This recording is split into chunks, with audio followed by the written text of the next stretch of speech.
നാടകീയമായ രംഗങ്ങളാണ് ഇപ്പോൾ ഡൽഹിയിൽ നടന്നുകൊണ്ടിരിക്കുന്നത്. എൻഫോഴ്സ്മെന്റ് ഡയറക്ടറേറ്റ് ഡൽഹി മുഖ്യമന്ത്രി അരവിന്ദ് കെജ്രിവാളിന്റെ വസതിയിലെത്തിയിരിക്കുന്നു. ഹൈക്കോടതി ഇന്ന് അറസ്റ്റ് തടയാൻ വിസമ്മതിച്ചിരുന്നു. അതിന് പിന്നാലെയാണ് ഇപ്പോൾ ഇ ഡി മുഖ്യമന്ത്രിയുടെ ഔദ്യോഗിക വസതിയിലെത്തിയത്. അറസ്റ്റ് വാറന്റുമായാണ് സംഘം എത്തിയിട്ടുള്ളത്. മുഖ്യമന്ത്രിയുടെ സുരക്ഷാ വിഭാഗം ഇ ഡിയെ തടഞ്ഞു. അനൂപ് ദാസിന്റെ വിവരങ്ങളുമായി. അനൂപ്, കെജ്രിവാൾ അവിടെയുണ്ടോ?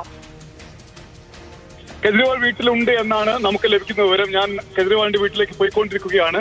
12 അംഗ സംഘമാണ്, ഇ ഡി സംഘമാണ് കെജ്രിവാളിന്റെ വീട്ടിലേക്ക് അറസ്റ്റ് വാറന്റുമായി എത്തിയത്. അതായത് ഡൽഹി മുഖ്യമന്ത്രി അരവിന്ദ് കെജ്രിവാളിനെ അറസ്റ്റ് ചെയ്യാൻ പോകുന്നു ഇ ഡി എന്നതാണ് ഏറ്റവും സുപ്രധാനമായ വാർത്ത.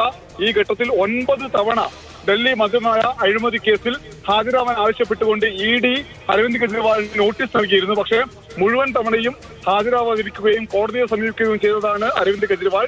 താൻ ഈ കാര്യത്തിൽ ഹാജരാവില്ല എന്ന് പലതവണ വ്യക്തമാക്കിയതാണ്.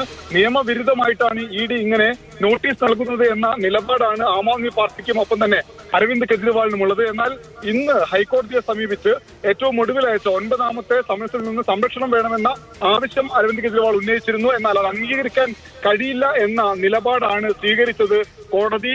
അതായത് അറസ്റ്റ് തടയാൻ വിസമ്മതിച്ചു കോടതി. ഇതിന് പിന്നാലെയാണ് അറസ്റ്റ് വാറന്റുമായി തന്നെ ഇ ഡി സംഘം അരവിന്ദ് കെജ്രിവാളിന്റെ ഔദ്യോഗിക വസതിയിലെത്തിയത്. പക്ഷേ നാടകീയ രംഗങ്ങളാണ് നടന്നുകൊണ്ടിരിക്കുന്നത് എന്ന വിവരമാണ് നമുക്ക് മുന്നിലുള്ളത്. കാരണം 12 അംഗ ഇ ഡി സംഘത്തെ മുഖ്യമന്ത്രിയുടെ സുരക്ഷ ക്രമീകരിക്കുന്ന അപ്രതീക്ഷിത നീക്കമാണ് ഈ മദ്യനയ കേസിൽ. നേരത്തെ കവിതാ റാവുവിനെ അറസ്റ്റ് ചെയ്തിരുന്നു. ഇപ്പോൾ അരവിന്ദ് കെജ്രിവാളിന്റെ വസതിക്ക് മുന്നിൽ എൻഫോഴ്സ്മെന്റ് ഡയറക്ടറേറ്റ് സംഘം എത്തിയിട്ടുണ്ട്.